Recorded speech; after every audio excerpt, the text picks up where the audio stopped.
संकट चाहे कितना भी बड़ा हो, विश्वास और साहस से विजय मिलती है। जय रघुनंदन धर्म के दाता, तजी अभिमान भजो राम गाता। श्री राम ने अपनी वीरता से सबको दिखाया कि अभिमान छोड़कर धर्म और भक्ति के मार्ग पर चलना चाहिए। तो जय श्री राम दोस्तों, स्वागत है आपका डिवाइन प्लेस चैनल पर। आज हम आपको लेकर चलेंगे रामायण के युद्ध कांड के एक प्रेरणादायक प्रसंग में। इस वीडियो में हम जानेंगे रावण के अहंकारी सेनापति अकम्पन के वध की कथा।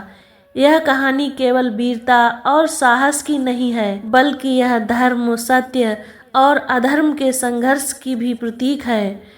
अंत तक हमारे साथ बने रहें, क्योंकि यह कथा आपके जीवन में सकारात्मक प्रेरणा लेकर आएगी। तो मित्रों, आज की कथा में आप सुन रहे हैं अकम्पन का वध। रावण अकम्पन को अदम्य समझता था, इसीलिए उसकी मृत्यु से रावण को भारी आघात पहुंचा। वह गहन शोक में डूब गया। रात्रि को वह शांति से विश्राम भी न कर सका। दूसरे दिन उसने मंत्रियों को बुलाकर कहा, वानरों की सेना हमारी कल्पना से भी अधिक शक्तिशाली और पराक्रमी सिद्ध हुई है। पिछले 4 दिनों में हमारी बहुत सी सेना मारी जा चुकी है। सैनिकों का मनोबल टूटने लगा है। नागरिकों को शत्रु के घेरे के कारण बाहर से उपलब्ध होने वाली खाद्य सामग्री प्राप्त नहीं हो रही है। वे अत्यंत दुखी हो रहे हैं। 4 दिन के युद्ध को देखकर मैं इस निष्कर्ष पर पहुंचा हूँ कि शत्रु पर विजय प्राप्त करना साधारण राक्षसों के लिए संभव नहीं है।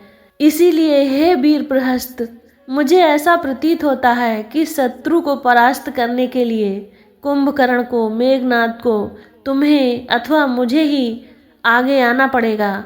अतः आज युद्ध का नेतृत्व तुम करो। तुम युद्ध कला विशारद हो।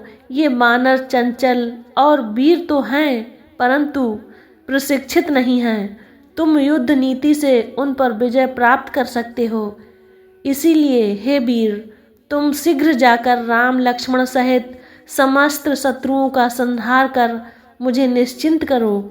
अपने ऊपर इस प्रकार का विश्वास व्यक्त करते देखकर प्रहस्त ने कहा, आज मैं अपने अतुल पराक्रम से शत्रु सेना का विनाश करके आपको निश्चिंत कर दूंगा। आज मेरे कृपाण के शौर्य से मैं रणचंडी को प्रसन्न करके चील, कौओं, गीदड़ों आदि को शत्रुओं का मांस खिलाकर तृप्त करूंगा। इतना कहकर वह भयानक राक्षसों की सेना को लेकर युद्ध स्थल की ओर चल दिया। इस विशालकाय सेनापति को सदल बल आते देख रामचंद्र ने विभीषण से पूछा, हे लंकापति, यह विशाल देह वाला सेनापति कौन है? क्या सूरवीर है? विभीषण ने उत्तर दिया, हे रघुकुल तिलक, यह रावण का मंत्री और वीर सेनापति प्रहस्त है। लंका की सेना का 3रा भाग इसके अधिकार में है। यह बड़ा बलवान है, पराक्रमी तथा युद्ध कला में विशारद है। यह सुनकर श्री राम ने सुग्रीव से कहा, हे वानराधिपति, ऐसा प्रतीत होता है कि रावण को इस पर बहुत विश्वास है। तुम इसे मारकर रावण का विश्वास भंग करो। इसके मरने पर रावण का मनोबल गिर जाएगा। राम का निर्देश पाते ही सुग्रीव ने श्रेष्ठ वानर सेनापतियों को यथोचित आज्ञा दी, जो बड़े वेग से राक्षसों पर टूट पड़े। राक्षस भी तोमर, त्रिशूल, गदा, तीर कमान आदि से वानर सेना पर आक्रमण करने लगे। प्रहस्त ने स्वयं और उसके सेना नायकों ने अपने अप्रतिम रण कौशल से भयंकर दृश्य उपस्थित कर दिया और सहस्त्रों वानरों का सफाया करके रणभूमि को शवागार बना दिया। यह देखकर अनेक महारथी वानर अपनी पूरी शक्ति से राक्षसों से जूझने लगे। उन्होंने भी भयानक प्रतिशोध लेकर सहस्त्रों राक्षसों को सदा के लिए समरभूमि में सुला दिया। एक ओर राक्षस की तलवार से कट कट कर सैकड़ों वानर भूमि पर धराशायी हो रहे थे, तो दूसरी ओर वानरों के घूंसों और थप्पड़ों की मार से सहस्त्रों राक्षस रक्त की उल्टियां कर रहे थे।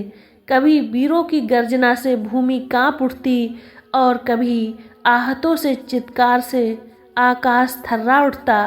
ऐसा प्रतीत होता था कि रक्त की सरिता में बाढ़ आ गई है और उसने सागर का रूप धारण कर लिया है। जब वानर वीर द्विंद ने महावीर नरांतक के हाथों अपने सैनिकों की दुर्गति होती देखी तो एक भारी शिला का वार करके उसका प्राणांतक कर दिया। द्विंद के इस शौर्य से उत्साहित होकर दुर्मुख ने प्रहस्त के प्रमुख सेनापति सुमंत को मार गिराया। उधर जामवंत ने एक भारी शिला से प्रहार करके महानाद का अंत कर दिया।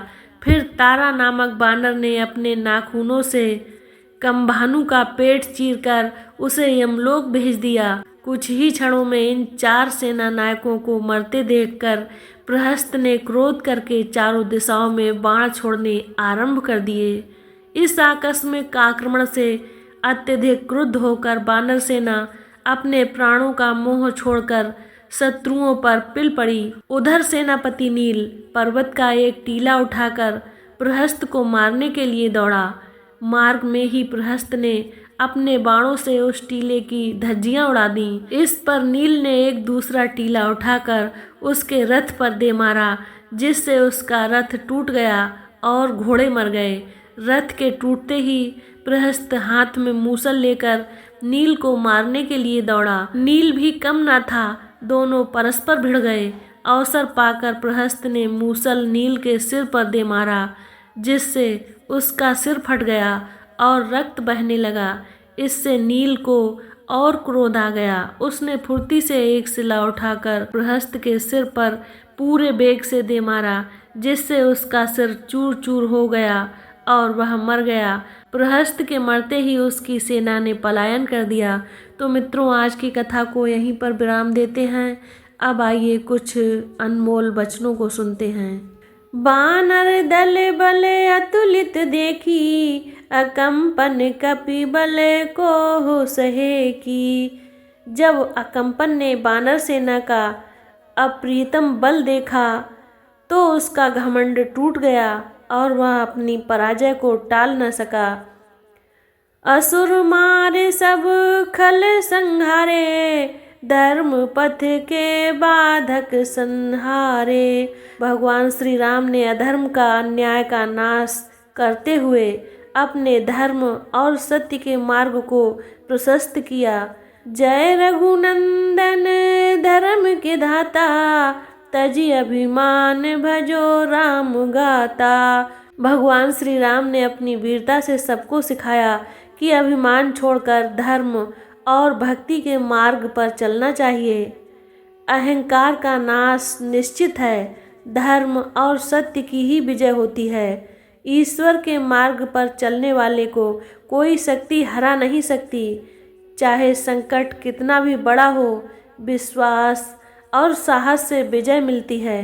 तो दोस्तों, अकंपन का वध रामायण का वह प्रसंग है जो हमें सिखाता है कि बुराई चाहे कितनी भी बड़ी क्यों ना हो, उसका अंत सुनिश्चित है। अगर आपको यह वीडियो पसंद आई हो तो इसे लाइक करें, अपने दोस्तों और परिवार के साथ शेयर करें और डिवाइन प्लेस चैनल को सब्सक्राइब करें। कमेंट में ज़रूर बताएं कि यह कथा आपको कैसी लगी। अगली वीडियो में फिर मिलेंगे एक और प्रेरणादायक कहानी के साथ। तब तक के लिए जय श्री राम, जय हनुमान।